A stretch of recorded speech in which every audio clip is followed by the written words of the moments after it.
देश के अलग अलग राज्यों में व्यंजनों में इतनी ज्यादा विविधताएं हैं और यही स्वाद देश के प्रधानमंत्री होने के नाते हर राज्य के व्यंजन को सम्मान देना, भाषा को सम्मान देना। आप तो सिर्फ नेता प्रतिपक्ष बिहार के जो हैं वो सिर्फ व्यंजन की बात कर रहे हैं, पर मेरे प्रधानमंत्री जिस राज्य में जाते हैं उस राज्य की भाषा, उस राज्य की बोली तक को सम्मान देने का कार्य करते हैं। और यही एक प्रधानमंत्री देश के नेतृत्वकर्ता की सोच होनी चाहिए। पर जो लोग हमारे देश को जाति में, हमारे देश को भाषा में, हमारे देश को धर्म के नाम पर बांटने की सोच रखते हो, उनको कतई ये समझ में नहीं आएगा कि अलग अलग राज्यों के स्वाद को चखना, उस राज्य को सम्मान देना, उस वहाँ की भाषा को, वहाँ की पहन भूषा को, इन तमाम चीजों को अपनाकर प्रधानमंत्री जी देश के हर एक राज्य को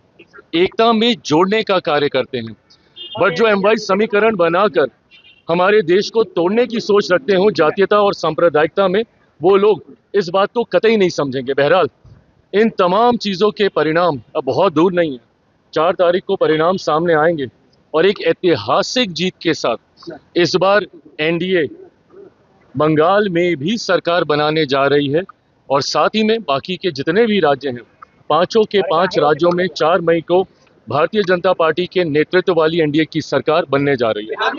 पीएम मोदी ने कहा कि ममता दीदी बंगाल को बर्बाद कर। देखिए, जिस तरीके से बंगाल में ममता बनर्जी जी के नेतृत्व में